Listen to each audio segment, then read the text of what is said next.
แห่งธรรมข่าวสารงานบุญและสนับสนุนกิจการคณะสงฆ์มาตั้งแต่วันที่1 มีนาคม 2569 บัดนี้ถึงเวลาอันเป็นมงคลขอเชิญร่วมงานทำบุญเปิดสถานีวิทยุวัดบรรพตสถิตและพิธีสามีจิกรรมสุมาคารวะสะเกล้าดำหัวครูบาอาจารย์พระนักเผยแผ่เครือข่ายคลื่นสีขาวประจำปี 2569 พบกันในวันเสาร์ที่ 25 เมษายน 2569 นี้เวลา 8 นาฬิกาประกอบพิธีสวดถอนตามโบราณประเพณี 9 นาฬิกา 30 นาทีร่วมฟังเวทีเสวนาธรรมพระสงฆ์กับการสื่อสารเล่าขานวิทยุท้องถิ่น 10 นาฬิกา 30 นาทีพิธีเจริญพระพุทธมนต์สืบชะตาเพื่อความเป็นสิริมงคล 11 นาฬิกา 29 นาทีพิธีเปิดป้ายสถานีวัดบรรพตสถิตอย่างเป็นทางการ 12 นาฬิกาอิ่มบุญอิ่มต้องกับโรงทานอาหารเลิศรสจากญาติธรรม 13 นาฬิการ่วมพิธีสามีจิกรรมสะเกล้าดำหัวพระสงฆ์ครูบาอาจารย์พระนักเผยแผ่จำนวน 50 รูป 14 นาฬิกาพิเศษกิจกรรมจับสลากมอบของขวัญรางวัลแทนใจให้แก่ญาติโยมขอเชิญคณะศรัทธาท่านผู้ฟังร่วมเป็นเจ้าภาพปัจจัยถวายพระสงฆ์50 รูปรูปละ 1,500 บาทหรือตามเจตนาศรัทธาบริจาคได้ที่ธนาคารกรุงไทยสาขาลำปางชื่อบัญชีกองทุนสนับสนุนการเผยแผ่พระพุทธศาสนาวัดบรรพตสถิตเลขที่บัญชี 503-3-15564-4 สอบถามรายละเอียดเพิ่มเติมโทร 086-586-7540 หรือ 098-005-2515 เมษายนนี้เฮามาห่วมสะเกล้าดำหัวร่วมสืบสารประเวณีปีใหม่เมืองณวัดบรรพตสถิตลำปางคลื่น 106.50 เมกะเฮิรตซ์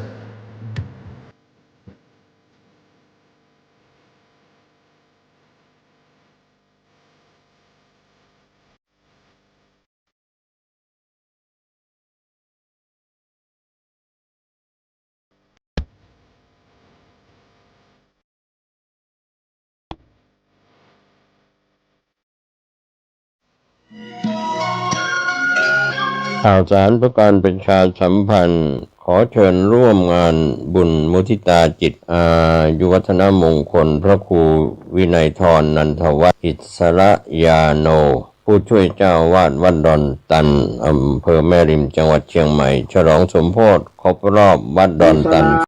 188 ปีรับเป็นเจ้าภาพโรงทานเจ้าภาพจตุปัจจัยทายธรรมถวายสังฆทานรวมไปถึงถวายโรงศพติดต่อสอบถาม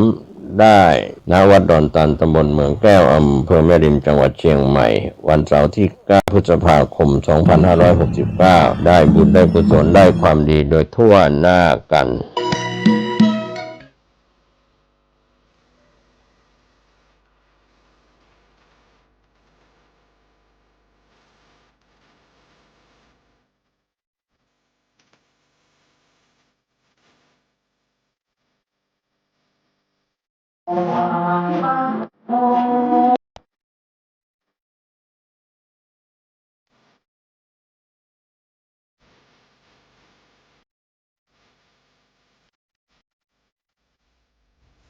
งานเผยแผ่เป็นหัวใจสำคัญของพระพุทธศาสนา พระพุทธเจ้าอุบัติขึ้นมาบนเป้าหมายแห่งการเผยแผ่ความดีนำความดีไปแทรกไว้ในจุดที่มีความดีไม่มากค่อยๆเจือจางจนกระทั่งความไม่ดีนั้นหายไปเหลือแต่ความดีหรือมีดีมากกว่าไม่ดี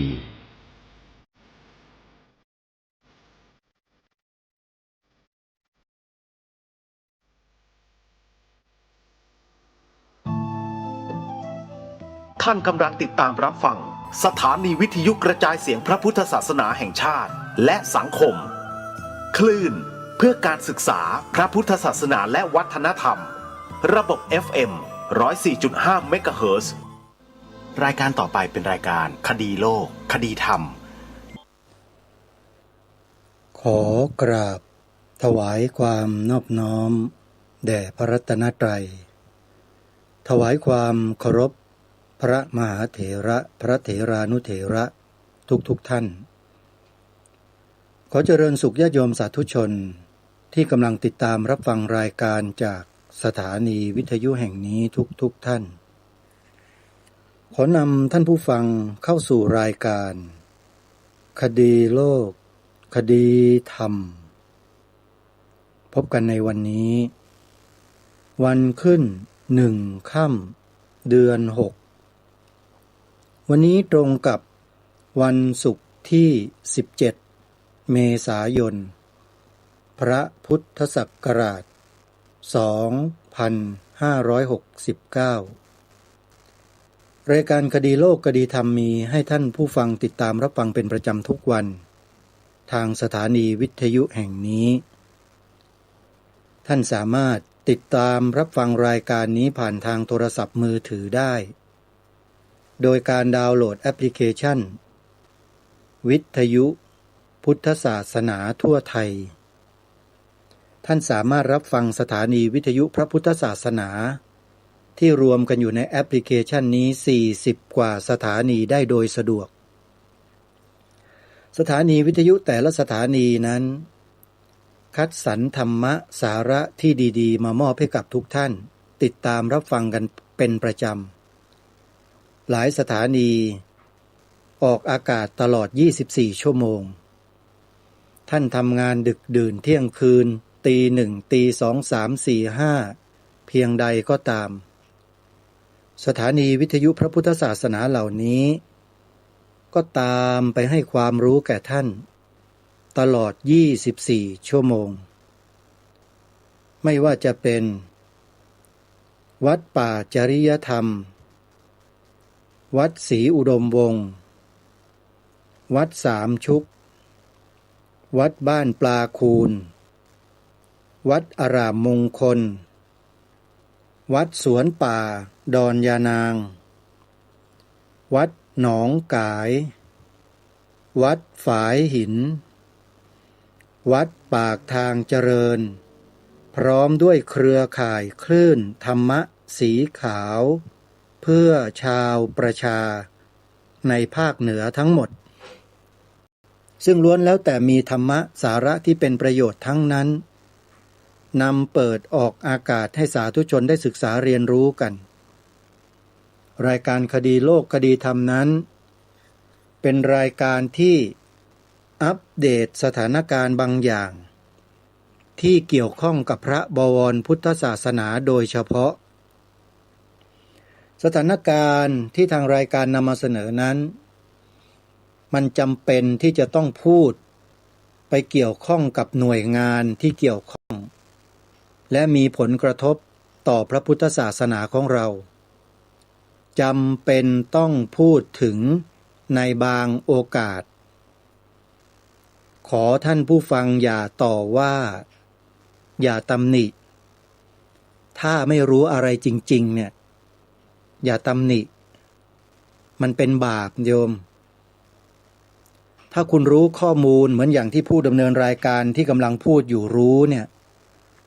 คุณจะไม่มีวันตำหนิรายการนี้เลยมีแต่คุณจะรีบออกมาช่วยด้วยซ้ำไปเพราะฉะนั้นปล่อยให้ทางรายการทำหน้าที่ในฐานะที่มีประสบการณ์ตรงและอยู่ในข้อมูลต่างๆเหล่านี้อย่างใกล้ชิดติดตามข้อมูลทุกฝีก้าวเพราะฉะนั้นสาธุชนผู้ฟังทุกท่านจงหรือโปรดให้โอกาสทางรายการคดีโลกคดีธรรมได้ทำหน้าที่เถอะอย่าขวางอย่าทำลายอย่าใส่ร้ายป้ายสีอย่าส่อเสียดกันเลยโยมไม่มีประโยชน์อะไรเลยเพราะสิ่งที่ทางรายการทำพูดอยู่ทุกวันนี้ทางรายการรู้ดีว่าทำอะไรและพูดอะไรอยู่และทำไปพูดไปเพื่อประโยชน์อะไรที่แน่ๆคือไม่ได้ทำเพื่อตัวเองแน่นอนการพูดรายการในลักษณะเช่นนี้ตัวเองเนี่ยไม่ได้ประโยชน์อะไรหรอกมีแต่จะโดนเขาด่าเขาว่าจริงไหมโยม มีแต่จะถูกคนเขาตำหนิคนที่เราเชื่อถือ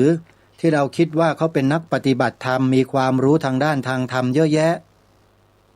คนเหล่านั้นยังตำหนิรายการนี้เลยญาติโยมเชื่อไหมก็เพราะอะไรอ่ะเพราะเขาไม่รู้ไงเขาไม่รู้ว่าเกิดอะไรขึ้นแม้แต่ทางรายการบอกก็ยังไม่เชื่อเลยไม่เป็นไรญาติโยมอาตมาภาพมีความเชื่อมั่นตัวเองในการทำหน้าที่ถ้าไม่มีความเชื่อมั่นก็คงจะหยุดไปนานแล้วญาติโยมแต่เลือดของบรรพบุรุษมันแรงจริงๆมันไม่ยอมเอาซะเลยสำหรับสิ่งที่มันผิดเกิดขึ้นกับบ้านเมืองของเราเนี่ยอาตมาไม่ยอมนะโยมถึงแม้จะเป็นพระก็เถอะมีหัวจิตหัวใจเหมือนกับโยมนั่นแหละมีความโลภมีความโกรธมีความหลงเหมือนกันต่างกันตรงที่ว่าเจริญสติปัฏฐานสี่อยู่เนืองเท่านั้นนะโยมถ้าไม่เจริญสติปัฏฐานสี่แล้วก็จะหนักกว่านี้เยอะเลยเชื่อไหมถ้าไม่เชื่อลองสืบประวัติอาตมาดูดิสมัยเป็นฆราวาสอะว่าไปเผชิญกับอะไรยังไงแบบไหนทำไมยังไงบ้างลองสืบสาวดูนะนำชื่อนามสกุลนำวันเดือนปีเกิดลองไปหาประวัติดูแล้วจะรู้ว่าเป็นยังไงแต่พอหลังจากที่บวชมาแล้วเนี่ยเดินจงกรมนั่งสมาธิตั้งแต่ยังไม่เข้าพรรษาแรกเลยเห็นดูรู้เข้าใจไอ้ชีวิตก้อนเนี้ยแท้จริงแล้วมันก็อย่างนี้อย่างนี้อย่างนั้นอย่างนั้นอย่างนั้นอย่างนั้นอย่างนี้ก็เท่านั้นเองเราเนี่ยใช้มันสเปะสปะมาหลายปีโดยไม่รู้เลยว่าไอ้สังขารร่างกายชีวิตที่เราเปล่งเสียงออกมาแสดงอาการท่วงท่าสีหน้าอาการต่างๆออกมาสื่อสารกับมนุษย์มนาเขาได้เนี่ยมันเกิดมาจากอะไรและจะต้องแสดงออกแบบไหนอย่างไรจึงจะเป็นประโยชน์ในที่นี้คือไม่ใช่ประโยชน์ส่วนตนนะเลิกพูดเรื่องประโยชน์ส่วนตนอาตมาเลิกมานานแล้วโยมพูดถึงประโยชน์ส่วนรวมทำอย่างไรพูดอย่างไรส่วนรวมจะได้ประโยชน์นั่นแหละคืออาตมาญาติโยมแต่ถ้าพูดแล้วเห็นแก่ตัวเนี่ยขอบอกว่าน้อยมากๆแทบจะไม่มีเลยก็ว่าได้อย่างที่ประกาศเชิญชวนญาติโยมสร้างศาลาปฏิบัติธรรมที่สวนป่าสามัคคีธรรมเนี่ยไม่ใช่ส่วนตัวนะโยมเป็นเรื่องของส่วนรวมเหมือนกันเพราะศาลาหลังนี้อาตมาไม่ได้ใช้คนเดียวเดี๋ยวจะมีพระมีครูบาอาจารย์มีญาติโยมมีข้าราชการนักเรียนครูชาวบ้านอยู่ในชุมชนตำบลอำเภอเผลอๆในจังหวัดเผลอๆมาจากต่างจังหวัดจะได้มาใช้สถานที่แห่งนี้ร่วมกันเห็นไหมเพราะฉะนั้นศาลาวัดทั่วประเทศขอบอกได้เลยนะทั่วประเทศนะสร้างเพื่อส่วนรวมทั้งนั้นเจ้าอาวาสไม่ได้ไปใช้หรอกน้อยมากแต่ส่วนมากก็คือลูกศิษย์ลูกหาญาติโยมพระสงฆ์สามเณรทั่วสารทิศมาใช้กันทั้งนั้นแหละจริงไหมเจ้าอาวาสมีหน้าที่ยังไงเก็บกวาดเช็ดถูทำความสะอาดให้โยมอาตมาก็เหมือนกันเนี่ยเดี๋ยวสร้างเสร็จเนี่ยก็ต้องจ้างต้องดูจัดคนมาทำความสะอาดดูแลรักษาเอาไว้เวลาญาติโยมจะมาจะไปก็ต้องดูแลรักษาให้ดีให้สะอาดสะอ้านญาติโยมก็จะได้พักอาศัยได้โดยสะดวกหาน้ำหาท่าอะไรเตรียมเอาไว้เห็นไหมนี่คือวัดวาอารามในพระพุทธศาสนาญาติโยมไม่เลือกใครเดือดเนื้อร้อนใจเกิดอุทกภัยเกิดวาตภัยเกิดภัยพิบัติเกิดอุทกทิกภัยอะไรก็แล้วแต่ศาลาวัดนี่แหละคือสถานที่พักพิงให้กับบรรดาผู้ประสบภัยไม่เลือกนะครับคุณจะเป็นคริสต์เป็นอิสลามจะเป็นพราหมณ์ฮินดูจะเป็นโรโออัสเตอร์จะเป็น ยิวจะเป็นแร้งกาที่ไหนมาพักได้หมดไม่เคยเลือกไม่เคยแยกขอให้มาบรรเทาทุกข์ช่วยเหลือกันได้วัดยินดีแต่ถ้าเป็นศาสนสถานในบางศาสนาเนี่ยนะย่างกรายเข้าไปไม่ได้นะจะบอกให้ไม่ได้เชียวนะผิดห้ามแต่วัดในพระพุทธศาสนาไม่มีห้ามนิมนต์เชิญโดยสะดวกตามความสะดวกแล้วก็ช่วยกันดูแลรักษาอย่าทำลายสิ่งของเครื่องใช้ไม้สอยของส่วนรวมนะอะไรอย่างเนี้ยก็อาจจะมีการบอกกล่าวกันบ้างให้ช่วยกันดูแลรักษาถ้าคนที่มีสำนึกมีจิตใจที่ดีงามถูกอบรมพร่ำสอนบ่มเพาะมาในทางที่ดีเขาก็จะช่วยดูแลรักษาสถานที่ที่เขาพิงพักอาศัยนั้นก็คือศาลาวัดกุฏิวิหารต่างๆหรือแม้แต่พระอุโบสถก็ตามก็จะช่วยกันปัดกวาดเช็ดถูดูแลทำความสะอาดกันตามสมควรไม่ทิ้งขยะมูลฝอยให้รกรุงรังเลอะเทอะพอเสร็จกิจภารกิจพักผ่อนแล้วจะเดินทางต่อก็เก็บกวาดให้สะอาดสะอ้านคืนถวายให้กับเจ้าวาดแล้วก็เดินทางต่อเนี่ยนี่คือวัดในพระพุทธศาสนาญาติโยมอาตมาภาพไม่ใช่วัดสวนป่าสามัคคีธรรมนี้ไม่ใช่วัดแต่ก็เหมือนวัดเพราะเป็นรมณียสถานเป็นสถานที่สงบมีต้นไม้ป่าไม้ร่มรื่นมีสระน้ำมีนกมีการ้องกันทั้งวันได้ยินเสียงจักจั่นป่าส่งเสียงกันลั่นป่าทุกวันโยมฟังรายการที่ผ่านมาก็คงจะได้ยินนะอาตมานั่งจัดรายการนกมันก็มาจัดรายการร่วมด้วยบางทีก็ตุ๊กแกมาจัดรายการด้วยบางครั้งก็จิ้งจกมาจัดรายการด้วยสนทนากันอยู่โยมก็ได้ยินกันนั่นแหละก็อยู่กับจิ้งจกตุ๊กแกอยู่กับนกอยู่กับกาอยู่ในป่าในดงนะโยมแต่ก็สามารถที่จะส่งเสียงมาให้กับญาติโยมได้ยินได้ฟังกันได้เพราะอะไรเพราะมันมีใจไงมีหัวใจที่รับผิดชอบต่อสังคมประเทศชาติพระพุทธศาสนาสถาบันพระมหากษัตริย์ของตัวเองทุกคนต้องพูดอย่างอาตมาหรือกระผมเนี่ยนะครับชาติศาสนาพระมหากษัตริย์ของกระผมของอาตมาของดิฉันทุกคนต้องพูดแบบนี้นะโยมเพื่อให้ทุกคนได้มีความรับผิดชอบต่อสถาบันสูงสุดของชาติทั้งสามร่วมกันอย่าทิ้งนะทิ้งไม่ได้เลยความรับผิดชอบในข้อนี้ทางรายการจึงมารณรงค์ให้พวกเราได้ช่วยกันมาโดยตลอดเรื่องการปฏิบัติเจริญสติปัฏฐาน4ธรรมประธาน4ที่บาท4อินทรีย์5พละ5โพชฌงค์7มรรคมีองค์8ในโพธิปักขิยธรรม37ประการเนี่ยมันเป็นปัจจัตตังโยมปฏิบัติได้เฉพาะตนคนเดียวเท่านั้นใครมันจะไปลากเราเดินไปล่ะในเส้นทางนี้ไม่มีหรอกหรือเราจะไปดึงใครไปด้วยมันไปไม่ได้ต้องกำหนดเฉพาะตนเท่านั้นนี่คือการปฏิบัติไม่เกี่ยวกับเรื่องบ้านเมืองไม่เกี่ยวกับเรื่องส่วนรวมเลยปฏิบัติตัวเองขัดเกลาจิตตัวเองให้มันสะอาดแค่นั้นแหละแต่สิ่งที่เราในฐานะที่เป็นพลเมืองของชาติบ้านเมืองเนี่ยมันก็ต้องมีสำนึกอีกประการหนึ่งในการที่จะช่วยกันทำรงรักษาไว้ซึ่งความเป็นชาติของเราร่วมกัน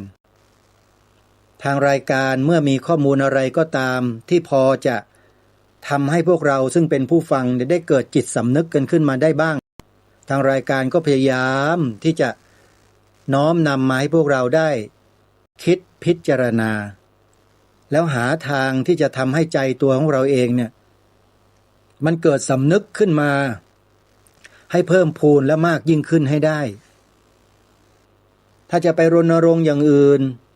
มันก็ไม่ใช่ทางนะโยมมันไปที่อื่นเลยถ้าอย่างอื่นเนี่ย แต่ถ้าเป็นเรื่องชาติพระพุทธศาสนาพระมหากษัตริย์นี่คือตรงประเด็นเลยนี่แหละของประเทศชาติบ้านเมืองไทยของเราที่บ่งบอกถึงความเป็นเอกราชมาจนถึงวันนี้คือ3 สถาบันหลักนี้เท่านั้นรณรงค์แล้วมันจะได้อะไรล่ะท่านก็ได้จิตสำนึกของคนไทยกลับมาไงถ้าคนไทยไม่มีจิตสำนึกในชาติพระพุทธศาสนาพระมหากษัตริย์ต่อไปในอนาคต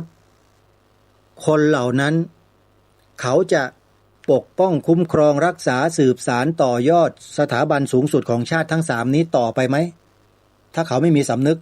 ในสถาบันของตนเองไม่มีทางเขาจะไม่เหลียวแลและไม่สนใจด้วยเขาจะปล่อยปละละเลยเผลอเมื่อมีคนเอาเงินมาฟาดหัวแล้วบอกให้ทำลายสถาบันตัวเองเขาก็อาจจะทำก็ได้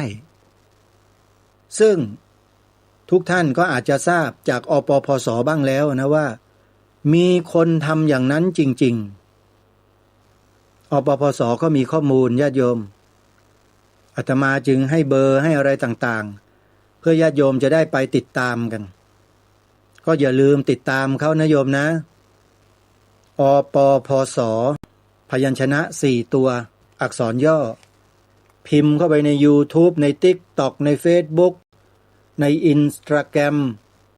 ในเทเลวิทอะไรก็แล้วแต่ที่เป็นโซเชียลเนี่ยแล้วโยมก็ลองเปิดฟังดูTikTok เนี่ยได้หมดเขาจะนำข้อมูลมาเปิดเผยพวกเราโดยเฉพาะข้อมูลในช่วงระยะเวลาการปฏิวัติประเทศไทยหรือเปลี่ยนแปลงการปกครองพระพุทธศักราช 2475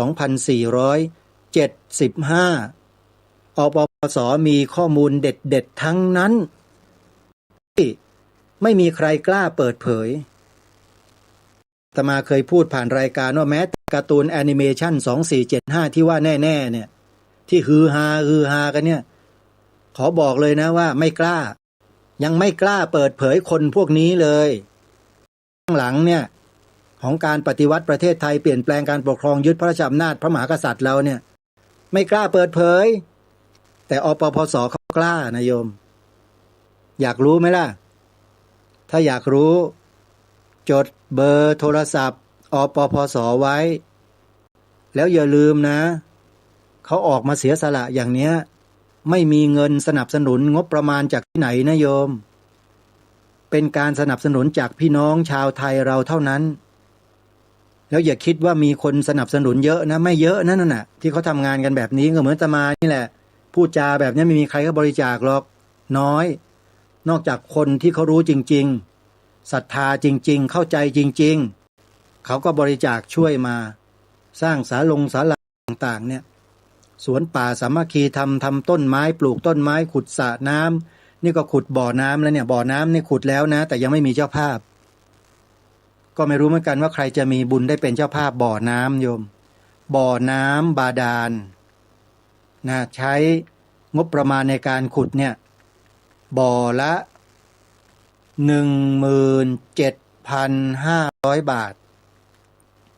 ใครเนาะโชคดีเป็นเจ้าภาพบ่อน้ำญาติโยมซึ่งเรื่องนี้พระพุทธองค์พระสัมมาสัมพุทธเจ้าตรัสยืนยันไว้ในวนโรปสูตรชัดเจนเลยบุคคลที่ปลูกสวนป่าสร้างสะพานขุดบ่อน้ำสร้างอารามคือที่พักอาศัยเนี่ยในที่นี้ศาลาก็ประมวลเข้าไปในเรื่องของอารามด้วยพระพุทธเจ้าบอกว่าบุคคลได้บุญทั้งกลางวันและกลางคืนตายจากโลกนี้ไปแล้วถ้ารักษาศีลให้ดีขึ้นสวรรค์แน่นอนไม่มีการลงนรกไม่มีการเป็นสัตว์เดรัจฉานเด็ดขาดเกิดไปเป็นเทวดาทั้งนั้นแต่จะอยู่ชั้นไหนอย่างไรนั้นก็พิจารณาตามสภาวะที่จิตของเรากำลังจะดับในช่วงนั้นแหละพอจิตเราคิดถึงอะไรอย่างไรก็จะไปอย่างนั้น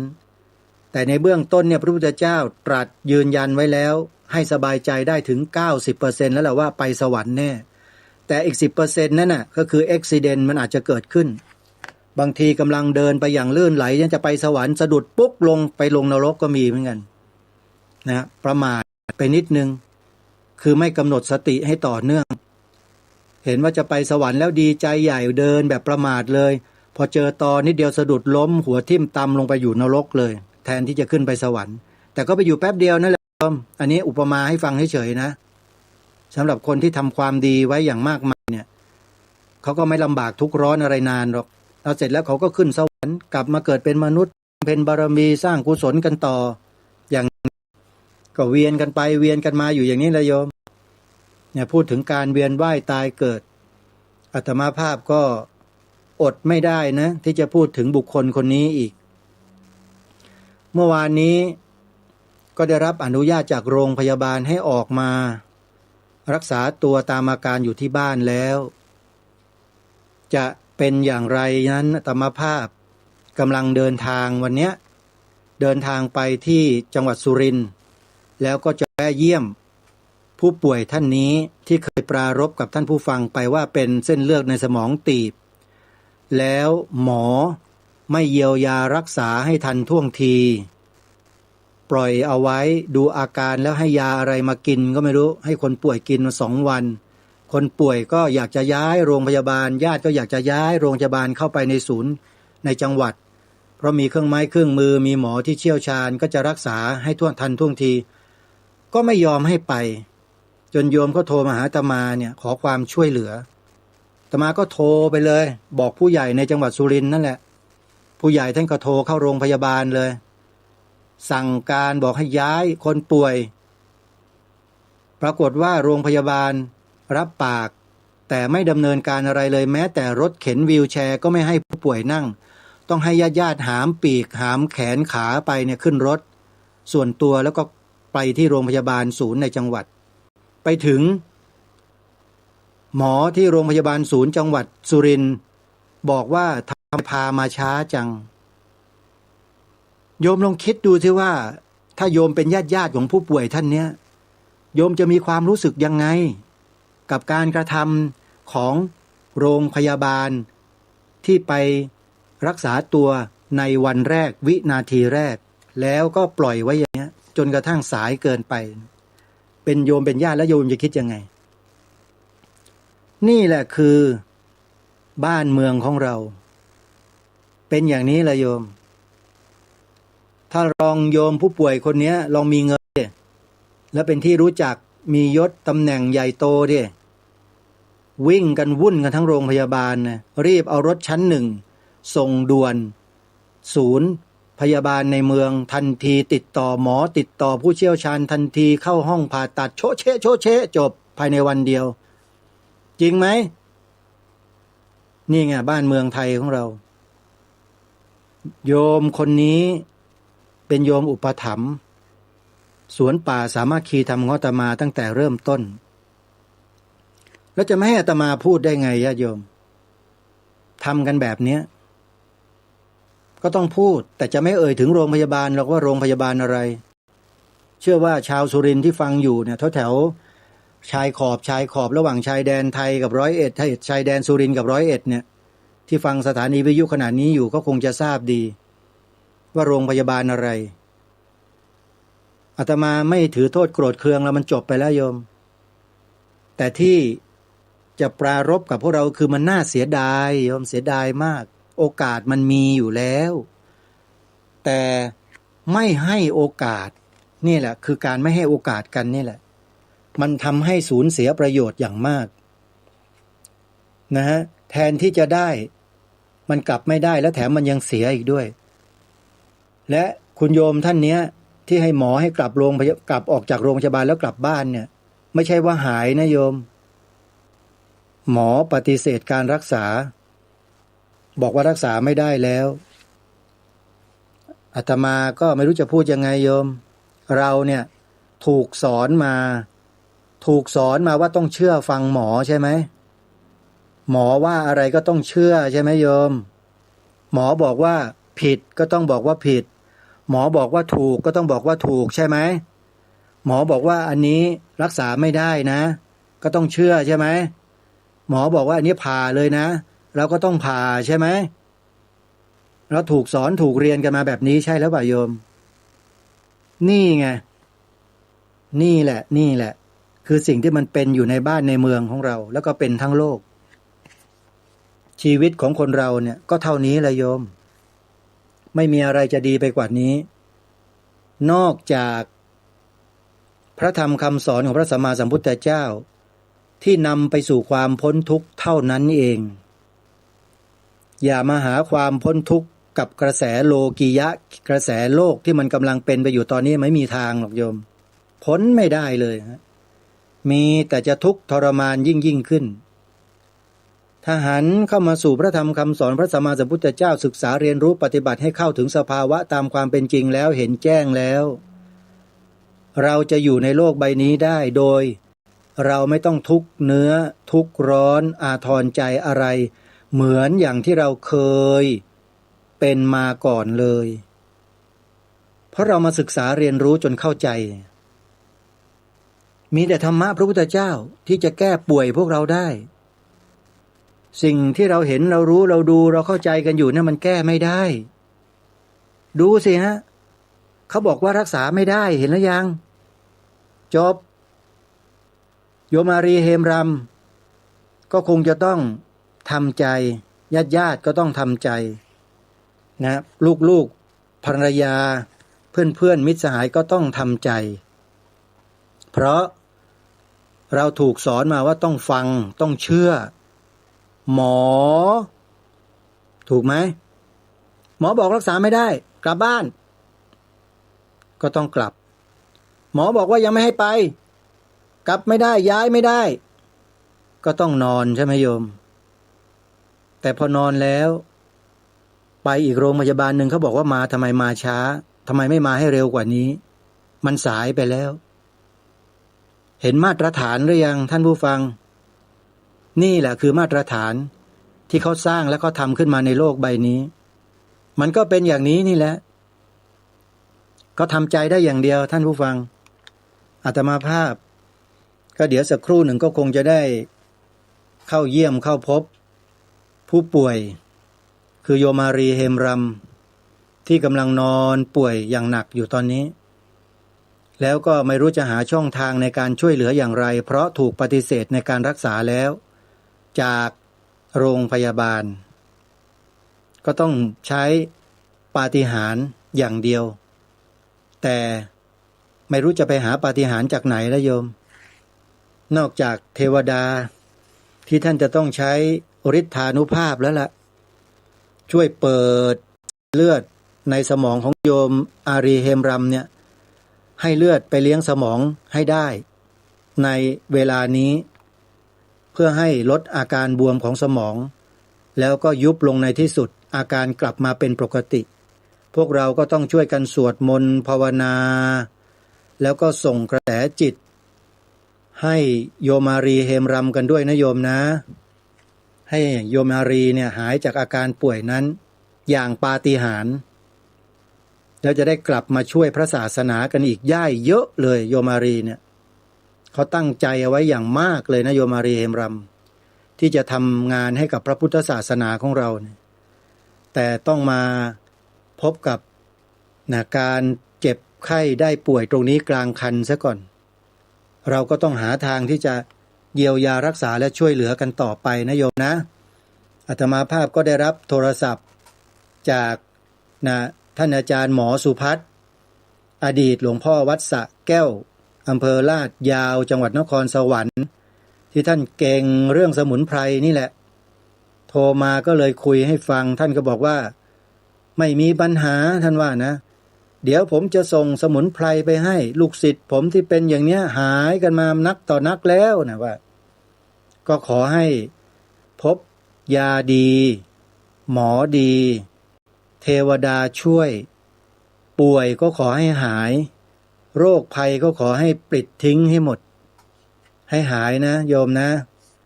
อันนี้ก็ได้แต่ส่งกระแสจิตไปช่วยกันญาติโยมและความคืบหน้า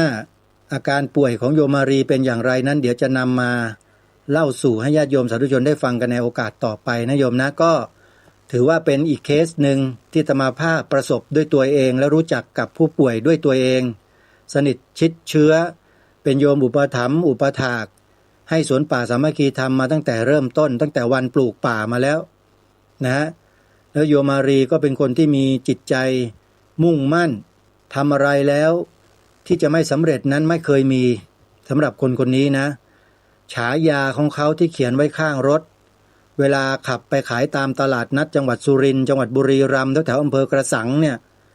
อำเภอบัวเชษฐ์ท่าตูมสีขอสนมจอมพระแล้วก็อำเภอต่างๆโยมก็จะเขียนไว้ข้างรถว่ามนุษย์รากหญ้า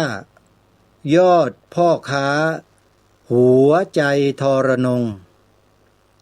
หัวใจนั้นทรนงจริงๆแต่ไอตอนป่วยเนี่ยหัวใจไม่ได้ป่วยนะแต่ร่างกายมันป่วยคือเส้นเลือดในสมองมันตีบแล้วไม่ได้รับการรักษาเยียวยาอย่างทันท่วงทีสมองก็เลยบวมขึ้นจากการอุดตันของเส้นเลือดและโยมมารีจะเป็นอย่างไรติดตามตอนต่อไปนะโยมแม่จันทิพย์พูดอย่างกับหนังเลยนะก็โลกนี้มันเป็นละครไม่ใช่เลยโยมโลกนี้นี่ดูช่างดูยอกย้อนดุจโรงละครอย่างที่เขาเพลงเขาว่าจริงไหมมันเหมือนละครนั่นแหละโยมถ้าไม่มีสติไม่มีสัมปชัญญะชีวิตมันก็ไหลไปตามบทละครที่เขากำหนดให้เราเต้นเราวิ่งเราเดินเราเล่นเราทำกันอยู่นั่นแหละเราก็จะเป็นไปตามนั้นแต่ดีนะที่เรามีพระสัมมาสัมพุทธเจ้าเนี่ยของเราเนี่ยยังมีพระธรรมพระองค์อยู่เลยทำให้เราเนี่ยไม่วิ่งตามจนกระทั่งหัวปักหัวปั๊มเหมือนกับคนอื่นเขาเราก็อยู่ในฐานะที่พอดีอยู่ในฐานะที่สามารถจะดำเนินชีวิตของเราไปได้ตามความเหมาะสมไม่ดิ้นรนขวนขวายจนเกินเหตุไม่พยายามจนเกินตัวไม่ทำชั่วเพื่อหวังจะให้ได้มาแบบสุดๆไม่มีในพวกเราแต่เรามีสติกับสัมปชัญญะในการดำเนินชีวิตของเราอาศัยผู้รู้ที่มีวิชาความรู้ที่ดำรงชีวิตได้อย่างยั่งยืนถาวรคอยแนะนำพร่ำสอนให้พวกเราเดินเอาชีวิตของเราเนี่ยเดินไปตามนั้นเราก็จะอยู่รอดกันได้ทั้งบ้านทั้งเมืองการดำเนินชีวิตแล้วทำชีวิตพาชีวิตอยู่รอดได้กันทั้งบ้านทั้งเมืองเนี่ยมีทฤษฎีเนี้ยเกิดขึ้นในบ้านเมืองเราจริงๆญาติโยมพวกเราก็เคยได้ยินเคยได้ฟังติดตามดูในโลกโซเชียลติดตามฟังทางสถานีวิทยุมาเยอะแยะแต่เราจะอินกับสิ่งเหล่านี้กันมากน้อยเพียงใดนั้นก็ไม่ทราบเหมือนกันแต่สำหรับรายการคดีโลกคดีธรรมแล้วขอบอกได้เลยว่าทฤษฎีดังกล่าวเนี่ยที่จะว่าที่จะบอกเนี่ยนะมันเป็นทางรอดของมวลมนุษยชาติของเราทั้งโลกเลยถ้ามนุษย์ทั้งโลกทำตามที่องค์พระมหากษัตริย์ไทยของเราได้ทรงวางแนวทางเอาไว้แนวทางอะไรแนวพระราชดำริเศรษฐกิจพอเพียงไม่มีอะไรจะดีเท่านี้สำหรับโลกใบนี้แล้วโยมขอให้เชื่อมั่นเถอะองค์พระบาทสมเด็จพระบรมชนกาธิเบศรมหาภูมิพลอดุลยเดชมหาราชบรมนาถบพิตรผู้ทรงพระคุณอันประเสริฐเนี่ยพระองค์มิได้ทรงต้องการที่จะให้ประชาชนของพระองค์นั้นย่ำอยู่กับที่หนีไปตามกระแสแต่พระองค์ท่านทรงให้ก้าวเดินอย่างระมัดระวังใช้สติปัญญาความเพียรให้เหมาะสมดำรงตนอยู่ในสถานะที่เรามีเราเป็นกันอยู่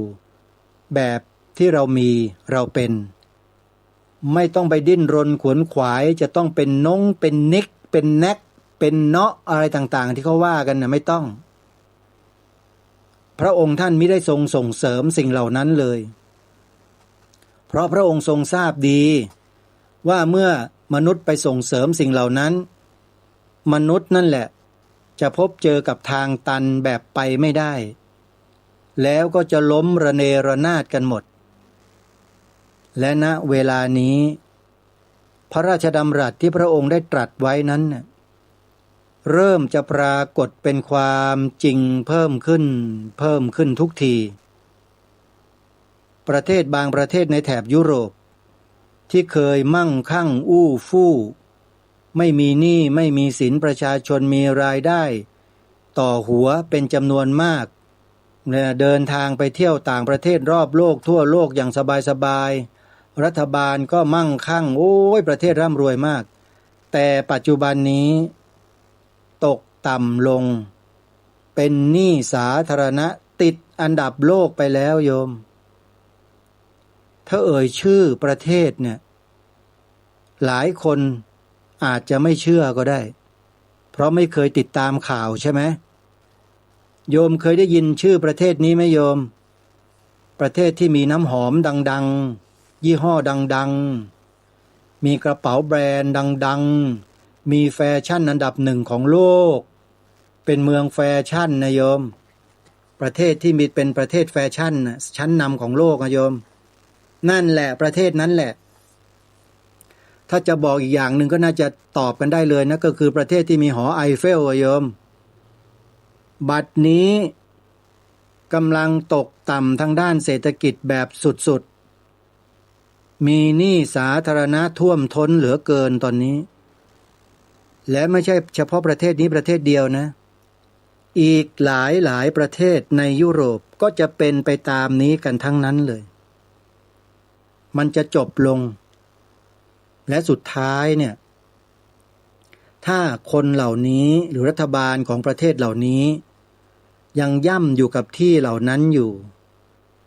ก็จะทำให้ความหายนะมาเยือนได้เร็วมากยิ่งขึ้นถ้าไม่ยอมเปลี่ยนแนวทาง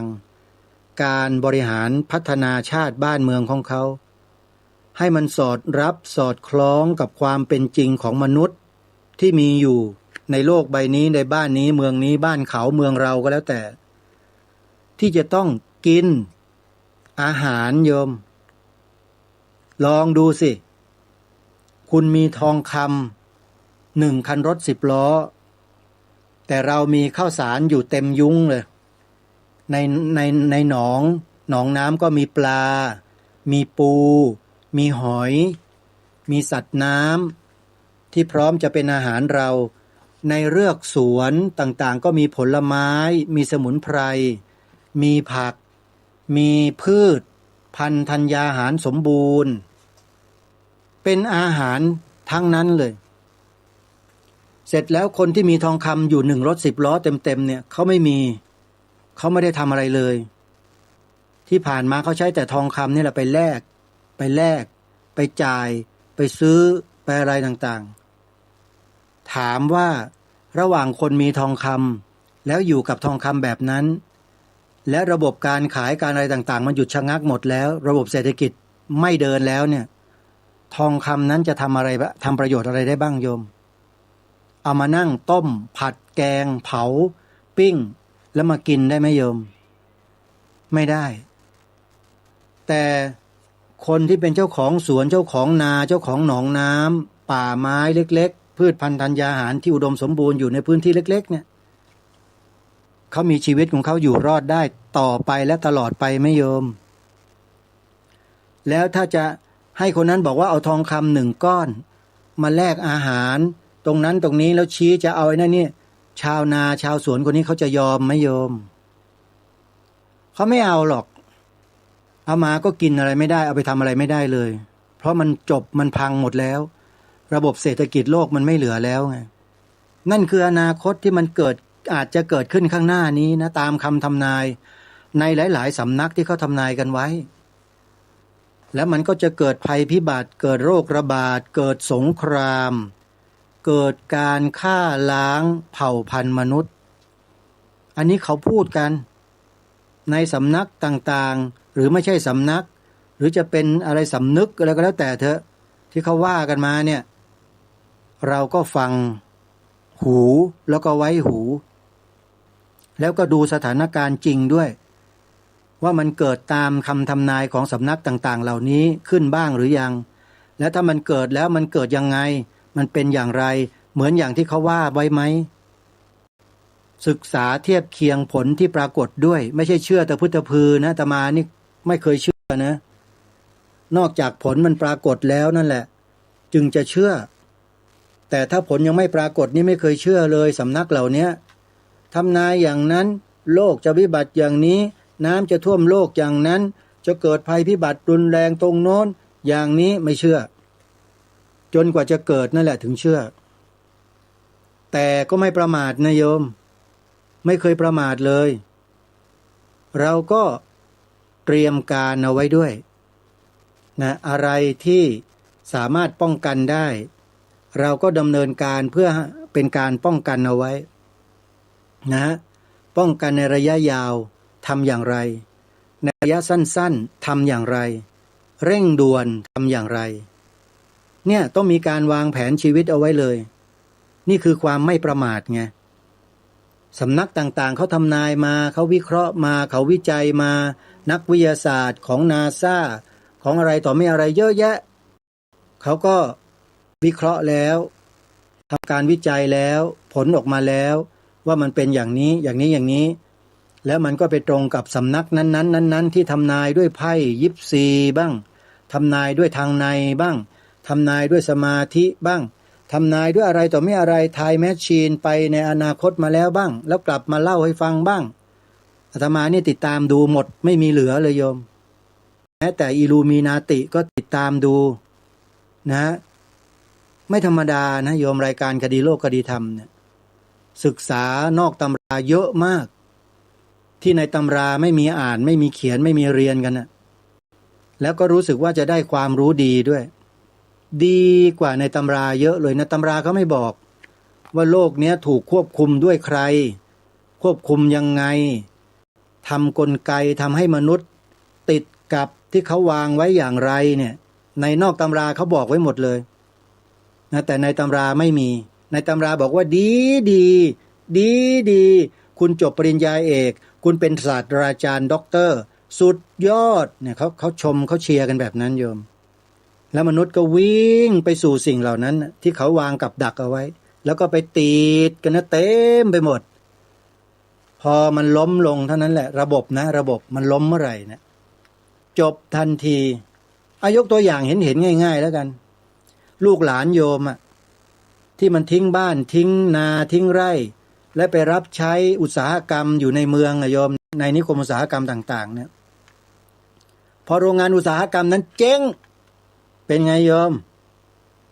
นั่นแหละลักษณะเดียวกันเลยมันพลึบเดียวแล้วมันหมดเลยนี่คือตัวอย่างเห็นนะระบบที่มันพังก็คือบริษัทที่มันเจ๊งนั่นเองมันอยู่ไม่ได้และตอนนี้ที่อเมริกาโยมรู้ไหมทราบไหมฮะมีคนที่ตกงานและไม่มีเงินที่จะจ่ายค่าเช่าที่พักที่อยู่อาศัยถูกไล่ออกมานอนอยู่ข้างถนนเต็มไปหมดเลยโดยเฉพาะที่ฟิลาเดลเฟียโยมลองเปิดเข้าไปดูในคลิป YouTube เถอะพิมพ์คำว่าฟิลาเดลเฟียโฮมเลสหรือคนไร้บ้านพิมพ์เป็นภาษาไทยก็ได้คนไร้บ้านในอเมริกาโยมเปิดใน YouTube นะโยมแม่จันทิพย์พิมพ์ถูกไหมคนไร้บ้านในอเมริกาเปิดไปดูแล้วเหมือนกับซอมบี้ก็คือพวกผีดูดเลือดนะโยมยืนแบบหัวนี่โค้งลงขานี่ค้ำชีวิตอยู่หัวก็ตกถึงพื้นอย่างเงี้ยแขนก็ห้อยไปอย่างเงี้ยยืนอยู่อย่างนั้นนะโยมเอ็นไปเอ็นมาเอ็นไปอาตมาเห็นแล้วโอ้โหนี่ประเทศอเมริกาเหรอเนี่ยท ทำไมถึงปล่อยให้ประชาชนของอเมริกันเป็นแบบนี้กันไปได้อเมริกาเป็นถึงขนาดนี้แล้วหรืออย่าเพิ่งเชื่ออาตมานะโยมเปิดไปดูตามที่บอกเถอะแล้วโยมจะเห็น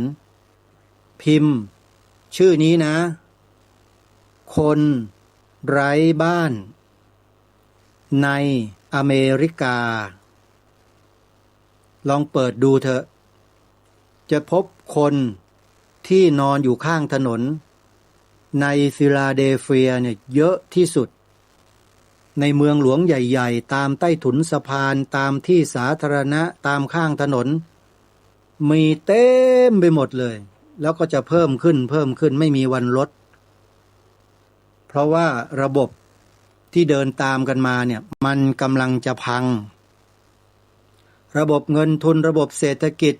ที่เราคุ้นเคยกันอยู่ในละโยมทำมาค้าขายแลกไปแลกมาใช้เงินเป็นตัวกลางเนี่ยนะมันจะจบพอจบแล้วทีนี้มนุษย์จะเดินไปทางไหนกันล่ะทีนี้นี่แหละคือปัญหาในอนาคตล่ะที่มนุษย์จะต้องได้เผชิญกันแน่นอนแต่สำหรับใครที่ดำเนินรอยตามเบื้องพระยุคลบาทเศรษฐกิจพอเพียงปลูกป่า3 อย่างประโยชน์4 อย่างโคกหนองนาโมเดลหรือจะแนวทางพระราชดำริอื่นๆใดก็ตามที่สอดคล้องกับแนวพระราชดำริดังกล่าวนี้เนี่ยบุคคลเหล่านั้นไม่ใช่รอดธรรมดานะเขาจะพาคนอื่นร่วมรอดไปด้วยเพียบเลยนี่คือสิ่งที่องค์พระบาทสมเด็จพระเจ้าอยู่หัวรัชกาลที่ 9ได้พระราชทานไว้ให้แก่พวกเราคนไทยเพื่อพาตัวเองให้รอด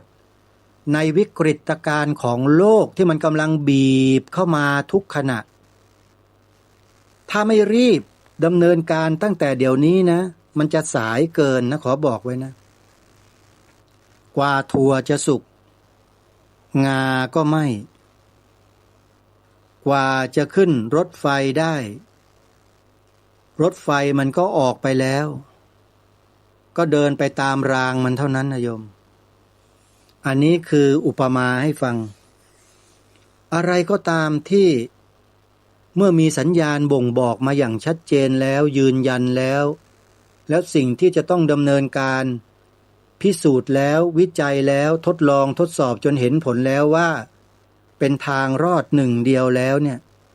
รีบเถอะอย่ารอช้าเลยเวลาไม่เคยคอยใครนะแม้เรือเมล์และรถไฟก็ยังไปตามเวลาโยมไม่มีการรอฮะเครื่องบินจะออกแล้วนะผู้โดยสารโปรดทราบณขณะนี้เครื่องบินกำลังรออยู่ที่รันเวย์แล้วมีคนถือตั๋วมาบอกเจ้าหน้าที่ว่าฉันรอเครื่องบินอย่าเพิ่งขึ้นถอยหลังกลับมาก่อนมีไหมในโลกใบนี้โยมประเภทนี้มีไหมฮะไม่มีทางเหมือนกันปัญหาของโลกตอนนี้ที่มันเริ่มคลุกคามเข้ามาเรื่อยๆคืบคลานเข้ามาเรื่อยๆเนี่ยมันถอยไม่ได้แล้วนะมันมีแต่จะทำลายแล้วก็พังลงในที่สุดแล้วมันก็จะเกิดยุคใหม่อีกยุคหนึ่งขึ้นมาแล้วมันก็ใช้แนวทางแบบดั้งเดิมนั่นแหละมาปรับปรุงและพัฒนาให้มันทันสมัยไวกว่าเสมอเนี่ยให้เร็วยิ่งขึ้นจากระบบอนาล็อกเป็นระบบดิจิตอลจากดิจิตอลก็เป็นระบบควอนตัมแล้วทีนี้แล้วเดี๋ยวจะมีอีกเหนือกว่าควอนตัมก็ยังมีอีกนะอาจจะเป็นกวางตุ้งหรืออะไรก็แล้วแต่เธอตั้งชื่อกันไปเถอะมันจะเหนือไปเรื่อยๆโยมแล้วเราไม่ต้องไปวิ่งตามให้เหนื่อยไม่ต้องตามนี่อยู่กับสมเด็จพระเจ้าอยู่หัวพ่อหลวงของเราเนี่ยโยมปลอดภัยแน่นอนในประเทศนี้อาตมาเคยพูดว่าจะอยู่รอดและปลอดภัยเป็นในเอกราชนครต่อไปได้ทุกคนจะต้องช่วยสนับสนุนส่งเสริมเคารพเทิดทูนบุคคลที่มีสรรพนามนำหน้าว่าพระให้ดีดูแลให้ดีๆ 1. พระมหากษัตริย์และพระบรมวงศานุวงศ์ ช่วยกันปกป้องรักษาดูแลเทิดทูนไว้ 2. พระภิกษุสงฆ์2พระนี่แหละที่จะทำให้ประเทศนี้เป็นเอกราชได้ตลอดกาลไม่เป็นทาสใครแน่นอนญาติโยมขอให้ช่วยกันดูแลท่านรักษาท่านใครมาทำลายท่านช่วยปกป้องท่านนะโยมนะเหมือนอย่างหลวงตาทรัพย์สินเนี่ยใครจะว่ายังไงจะกรุกันยังไงจะว่ายังไงก็ตามความดีของท่านที่ทำเนี่ยมันจะกลบสิ่งไม่ดีในอดีตของท่านก็จริงแต่ความดีเหล่านี้มันเกิดผลเกิดประโยชน์ต่อประเทศชาติบ้านเมืองชัดเจนแล้วเราจะไม่ช่วยส่งเสริมท่านเหรอจะเหยียบย่ำทำลายกันซ้ำหรือไงแบบนี้มันใช่คนไทยหรือเปล่าถามจริงๆเหอะอันนี้เป็นคำถามนะโยมตอบกันเองเอาละสาธุชนพูดไปเดี๋ยวไม่พอเวลามันต้องยุติไว้ก่อนท่านี้นะเวลาหมดลงแล้วท่านผู้ฟังขอความสุขความสวัสดีในธรรมแห่งองค์สมเด็จพระบรมศาสดาสัมมาสัมพุทธเจ้าจงปรากฏเกิดมีขึ้นในจิตใจของท่านผู้ฟังทุกท่านทุกคนเทินขอเจริญพรที่จบไปแล้วนั้นเป็นรายการคดีโลกคดีธรรมดำเนินรายการโดยพระครูประหลัดณรงค์ฤทธิ์